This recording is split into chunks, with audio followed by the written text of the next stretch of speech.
ಚಿಕ್ಕದೇವಪ್ಪನಿಗೋಸ್ಕರ ಘ್ಯಾನೆ ಉಗೆ ಉಗೆ ಚಿಕ್ಕದೇವಪ್ಪನಿಗೋಸ್ಕರ ಘ್ಯಾನೆ ಉಗೆ ಉಗೆ ಚಿಕ್ಕದೇವಪ್ಪನಿಗೋಸ್ಕರ ಘ್ಯಾನೆ ಉಗೆ ಉಗೆ ಚಿಕ್ಕದೇವಪ್ಪನಿಗೋಸ್ಕರ ಘ್ಯಾನೆ ಉಗೆ ಉಗೆ ಘ್ಯಾವತ್ವಲಯ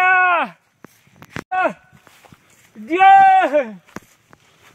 ಎತ್ತಾ ಚೋ ಚೋ ಚೋ ಚೋ ಚೋ ದ್ಯೋ ಹಿಂದೆ ನೋಡಿ ಕಲ್ಲುಗಳ ಗುಡಿ ಹಾಕಿದೆಯಲ್ಲ, ಇದೇ ದೇವಸ್ಥಾನ. ಇದರೊಳಗಡೆ ಪಾರ್ವತಿ ಮತ್ತು ಈಶ್ವರನ ವಿಗ್ರಹ, ಬಸವನ ವಿಗ್ರಹ ಎಲ್ಲ ಇದ್ದು, ಇಲ್ಲಿ ಪಾದ ಎಲ್ಲ ಕೂಡ ಇಲ್ಲೇ ಇದೆ. ಬಟ್ ಯಾರೂ ಕೂಡ ಅದನ್ನು ನೋಡೋಕ್ಕಾಗಿಲ್ಲ. ಹಿಂದೆ ನಮ್ಮ ತಾತ ಮುತ್ತಾತರು ನಾವು ನೋಡಿದ್ವು ಅಂತ ಹೇಳ್ತಾರೆ, ನಾವಂತೂ ನೋಡಿಲ್ಲ. ಇಂದಿನ ಇತಿಹಾಸಪೂರ್ವಕವಾಗಿ ಚಿಕ್ಕದೇವಮ್ಮನ ಬೆಟ್ಟ ಅಂದರೆ ಮೊದಲನೆಯ ಬೆಟ್ಟ ಅಂದರೆ ಇದೇ ಇತಿಹಾಸಪೂರ್ವಕವಾದ ಬೆಟ್ಟ. ಇವಾಗ ಏನಾಗಿದೆ, ಇಲ್ಲಿ ಬರೋದ ವ್ಯವಸ್ಥೆಗಳು ಸರಿ ಇಲ್ಲದ ಕಾರಣಾಂತರದಿಂದ ಅಲ್ಲಿ ಬೆಟ್ಟದಲ್ಲಿ ಪೂಜೆ ಮಾಡಿ ದೇವಸ್ಥಾನ ಕಟ್ಟಿ ಅಲ್ಲಿ ಮಾಡ್ತಾಯಿದ್ದಾರೆ. ಹಿಂದೆನೂ ಕೂಡ ಇಲ್ಲಿ ಬಸವ ಇದೆ, ಶಿವನ ಲಿಂಗ ಇದೆ, ಸೋಮೇಶ್ವರ ಲಿಂಗ ಇದೆ, ಎಲ್ಲ ಕೂಡ ಈಗಲೂ ಸಾಕ್ಷಿ ಆಧಾರಕ್ಕೆ ಮೇಲ್ಗಡೆನೂ ಸ್ವಲ್ಪ ಇದೆ. ಬಟ್ ಇದು ಮಿಕ್ತಾದ್ದೆಲ್ಲ ಇದ್ರೊಳಗಡೆನೇ ಇದೆ. ನನ್ನ ಹೆಸರು ಮಹೇಶ್ ಅಂತ, ಮನೆಯಲ್ಲಿ ಶಿವಣ್ಣ ಅವ್ರ ಮಗನದು. ನಾವೊಬ್ಬ ರೈತ ಕುಟುಂಬದಿಂದ ಹುಟ್ಟು ಬಂದವರು. ಇದು ಹಳೆ ಚಿಕ್ಕದೇವಮ್ಮನ ಬೆಟ್ಟ ಅಂತ. ಹಿಂದೆ ಚಿಕ್ಕದೇವಮ್ಮ ಇಲ್ಲೇ ನೆಲೆಗೊಂಡಿದ್ದು. ಹಿಂದಿನ ಕಾಲದಲ್ಲಿ ಇಲ್ಲಿಗೆ ನಡೆದು ಬರ್ತಾಯಿದ್ರೆ ಎಲ್ಲ ಭಕ್ತಾದಿಗಳು ಬರಬೇಕಾದ್ರೆ ನಡೆಯುವ ದಾರಿ ತುಂಬ ಕಠಿಣವಾಗಿರೋದ್ರಿಂದ ಎಲ್ಲ ನಡೆಯೋಕ್ಕಾಗದಂತೆ ಕಷ್ಟಪಟ್ಟು ನಡೀತಾಯಿದ್ರು. ಆ ಸಂದರ್ಭದಲ್ಲಿ ಯಾರೋ ಒಬ್ಬ ಗರ್ಭಿಣಿ ಹೆಂಗಸು ನಡೆಯೋಕ್ಕಾಗದಂತೆ ಈ ದೇವಸ್ಥಾನಕ್ಕೆ ಬಂದು, ಅಯ್ಯೋ ಹಾಳಾದೇವರು ಬೇರೆ ಕಡೆನಾರ ಇರೋಕ್ಕಿಲ್ವ ಅಂತ ಏನೋ ಒಂದು ಅಂತಂದರು. ಆವಾಗ ಚಿಕ್ಕದೇವಮ್ಮ ತಮ್ಮ ಮನಸ್ಸಿನ ಸ್ಥಾಪವನ್ನು ಸಹಿಸದೆ, ಈ ಬೆಟ್ಟದಲ್ಲಿ ನಾನು ಇರೋದೇ ಬೇಡ, ಮುಂದಕ್ಕೆ ಹೋಗೋಣ ಅಂತ ಹೇಳ್ಬಿಟ್ಟು ಇಲ್ಲಿಂದ ಆಲ್ಗಡಿ ಅಂತ ಇದೆ, ಅಲ್ಲೊಂದು ಪಾದ ಇಟ್ಟು ಅಲ್ಲಿಂದ ಈಗಿರ್ತಕ್ಕಂಥ ಚಿಕ್ಕದೇವಮ್ಮನ ಬೆಟ್ಟದಲ್ಲಿ ನೆಲೆಸಿದ್ದಾಳೆ. ಅದಲ್ಲಂತ ನೋಡಿ, ಇಲ್ಲಿ ಪ್ರಕೃತಿ ದತ್ತವಾಗಿ ಮರ ಇದೆ, ಯಾವಾಗಲೂ ಹೂ ಬಿಡ್ತದೆ. ಈ ಮರ ಈ ಹೂ ಬಿಡ್ತದೆ. ಬಿಲ್ಪತ್ರ ಮರ ಇದೆ, ಬಿಲ್ಪತ್ರಗಳಿದೆ. ಇಲ್ಲೇ ನೀರಿದೆ, ಬ್ಯಾಲ್ದ ಹಣ್ಣಿನ ಮರ ಇದೆ. ಮತ್ತು ನೋಡಿ ಎಲ್ಲ ಇದೆ. ಇಲ್ಲಿ ಗವಿ ಇದೆ, ಗವಿ ಕೂಡ ಮುಚ್ಚೋಗ್ಬಿಟ್ಟಿದೆ. ಅದರಿಂದ ಗವಿ ಒಳಗಡೆ ಹೋಗೋಕ್ಕಾಗಲಿ ಅಥವಾ ನೋಡೋಕ್ಕಾಗಲಿ ಆಗೋದಿಲ್ಲ.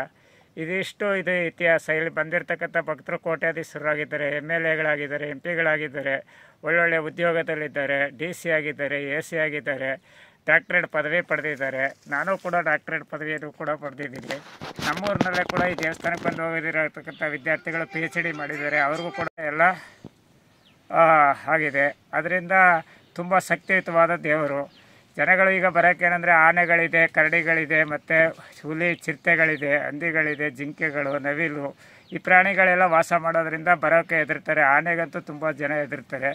ಆದರೂ ಕೂಡ ನಾವು ಪ್ರತಿ ವರ್ಷ, ಪ್ರತಿ ತಿಂಗಳು, ಪ್ರತಿ ಅಮಾವಾಸ್ಯೆಗೆ ಬಂದು ಪೂಜೆ ಮಾಡಿಸ್ತೀವಿ. ಹಾಗೂ ಯುಗಾದಿ ಅಮಾವಾಸ್ಯೆಗೆ ಬಂದು 4 ಜನಕ್ಕೆ ಅನ್ನ ಹಾಕಿ ಇಲ್ಲೇ ಊರಿಂದ ನೀರು ಮತ್ತು ತರಕಾರಿ, ಅಕ್ಕಿ, ಬೇಳೆ ಎಲ್ಲ ತಂದು ಇಲ್ಲೇ ಅಡುಗೆ ಮಾಡಿ ಊಟಕ್ಕೆ ಹಾಕಿ ಪೂಜೆನೂ ಕೂಡ ಮಾಡಿಸ್ತೀವಿ. ತುಂಬ ಜನ ಬರೋದಿಲ್ಲ. ನಾವುಗಳು ಭಕ್ತಾದಿಗಳು ಯಾರಿರ್ತೀವಿ ಅವ್ರುಗಳು ಬಂದು ಪೂಜೆ ಮಾಡ್ಕೊಂಡು ಹೋಗ್ತೀವಿ. ಇದು ಈ ಇತಿಹಾಸ. ಹಿಂದೆ ನಾವೆಲ್ಲ ಪೂಜೆಗೆ ಬಂದ್ರೆ ಇದೇ ಜಾಗದಲ್ಲಿ ಅಡುಗೆ ಮಾಡಿ ಊಟ ಮಾಡಿ ಈ ಥರ ನೀರು ತುಂಬ್ತಿತ್ತು. ಈ ನೀರಲ್ಲೇ ಆವಾಗ ಯಾವ ನೀರು ತರ್ತಿತ್ತಿಲ್ಲ, ಏನೂ ಇಲ್ಲ. ಈ ಥರ ಗುಂಡಿ ನೀರು ಇರ್ತಿದ್ದಲ್ಲ, ಇದರಲ್ಲೇ ಕೈ ಕಾಲು ತೊಳೆದು ನೀರು ತೊಳೆದು ಊಟ ಎಲ್ಲ ಮಾಡ್ತಾಯಿದ್ದೆವು ನಾವು. ಇದು ಬ್ಯಾಲ್ದ ಮರ. ಇದು ಹಂಗೆ ನೋಡಿ, ಇಲ್ಲಿ ಇದು ಬಿಲ್ಪತ್ರ ಮರ ಇದೆ, ಇದು ಗಂಧದ ಮರ ಇದೆ.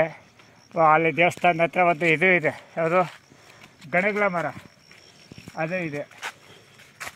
ದೇವರು ಇದೆ ಅನ್ನೋದಕ್ಕೆ ಸತ್ಯ ಸಾಕ್ಷಿಗೆ ಹಿಂದೆ ಈ ಜಾಗದಲ್ಲಿ ದೇವ್ರ ಪೂಜೆ ಮಾಡೋರು ಯಾರಪ್ಪ ಇಲ್ಲಿಗೆ ಬಂದೆ ಅಂದರೆ, ದೇವರಿಗೆ ಪ್ರತಿದಿನ ಹೂ ಬೇಕು ಅಂದರೆ ಹೂ ಬೀಳ್ತದೆ ದೇವ್ರ ಮೇಲೆ, ಸಲ ಮೇಲೆ. ನೀರು ಬೇಕು ಅಂದರೆ ನೀರಿದೆ. ಎಲ್ಲ ಕೂಡ ಇಲ್ಲೇ ಸೌಲಭ್ಯಗಳು ದೇವಸ್ಥಾನದ ಹತ್ರನೇ ಇದೆ. ನೋಡಿ, ಇದು ಹಂದಿಗಳು ಅಗ್ದಿರ್ತದೆ. ಆ ಜಾಗದಲ್ಲಿ ಬಂದು ಆನೆ ನೀರು ನಿಂತಿರ್ತದಲ್ಲ, ಆ ನೀರಿನ ಮೇಲೆ ಮಲಗಿ ಒದ್ದಾಡಿ ಗುಂಡಿ ಮಾಡಿ ಇಂಥ ಜಾಗದಲ್ಲಿ ನೀರು ನಿಂತ್ಕೊಂಡಾಗ ಆನೆ ಕುಡಿತಲ್ಲ. ನೋಡಿ, ಆನೆ ಹೆಜ್ಜೆ ಹಾಕಿದೆ, ಹಂದಿ ಹೆಜ್ಜೆಗಳಿದೆ, ಆನೆ ಹೆಜ್ಜೆಗಳಿದೆ ಎಲ್ಲ. ನೋಡಿ, ಇದು ಆನೆ ಹೆಜ್ಜೆ. ಇದು ಹಿಡೀರಿ, ಇದು ಕ್ಲಿಯರಾಗಿ. ಇದು ಆನೆ ಹೆಜ್ಜೆ, ಒಂಟಿ ಸಲಗದ ಹೆಜ್ಜೆ. ಇದು ಈ ಥರ ಇದೆಲ್ಲ ಆನೆನೇ ಮಲಗಿ ಒದ್ದಾಡಿರೋದು, ಬಸ್ಕಿರೋದು ಈ ಥರ. ಆನೆಕಲ್ಲು ಗುಡ್ಡ ಅಂತ ಇದು ಕಲ್ಲು, ಆನೆ ತಲೆ ದಿಬ್ಬ ಅಂತ ಹೇಳ್ತೀವಿ ನಾವು ಇದನ್ನು. ಹಿಂದೆ ಆನೆಗಳೆಲ್ಲ ಬಂದರೆ ಇಲ್ಲೇ ಬಂದಿಕೊಳ್ಳೋದು, ಇಲ್ಲೇ ಕೂತ್ಕೊಳ್ಳೋದು, ಇಲ್ಲೇ ನಿಂತ್ಕೊಳ್ಳೋದು ಎಲ್ಲ ಮಾಡ್ತಿದ್ದೆ. ಜೊತೆಗೆ ಇಲ್ಲಿ ಆನೆ ಒಂದು ಗುಂಡಿ ಇದೆ, ಇದೆಲ್ಲ ಮೇಳ ಈಗ ಬೆಳ್ಕೊಬಿಟ್ಟೈತೆ. ಯಾವಾಗ ರೈತರು ದನ ಮೇಯ್ಸೋಕ್ಕೆ ಬರೋಲ್ಲ, ಆಡು ಮೇಯ್ಸೋಕ್ಕೆ ಬರೋಲ್ಲ, ಆವಾಗ ಜಂಗಲ್ ಜಾಸ್ತಿ ಆಯಿತು, ಅದರಿಂದ ಬೆಳ್ಕೊಬಿಟ್ಟೈತೆ. ಇದೇ ಆನೆ ತಲೆ ದಿಬ್ಬ, ಆನೆ ತಲೆ ಕಲ್ಲು ಅಂತ ಇದಕ್ಕೆ ಹೆಸರು. ಆನೆಗಳೆಲ್ಲ ಬಂದರೆ ಈ ಥರ ಲಜ್ಜಿ ಹಾಕ್ಕೊಂಡು ಇಲ್ಲೇ ಮನೆ ಕೊಡು, ಇಲ್ಲೇ ಒದ್ದಾಡಿ ಎಲ್ಲ ಇದು ಮಾಡ್ತಾರೆ ನೋಡಿ. ಇಲ್ಲಿ ಲಜ್ಜೆ ಹಾಕಿದೆ, ಆ ಕಡೆ ಎಲ್ಲ ಹಾಕಿದೆ. ಎಲ್ಲ ಆನೆಗಳು ಬಂದರೆ ಇಲ್ಲೇ ಇರ್ತದೆ.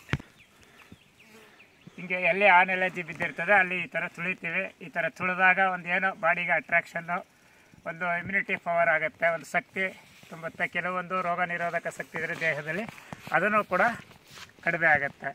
ಅಲರ್ಜಿ ಇರ್ಬೋದು ಅಥವಾ ನಮ್ಮಲ್ಲಿ ಈ ಶುಗರು, BP ಈ ಥರದಕ್ಕೆಲ್ಲ ಈ ಆನೆದ ಲಜ್ಜೆ ತುಳಿದ್ರೆ ಅದು ಒಂದು ಆಯುರ್ವೇದಿಕ್ ಮೆಡಿಸಿನ್ ಇದ್ದಂಗೆ.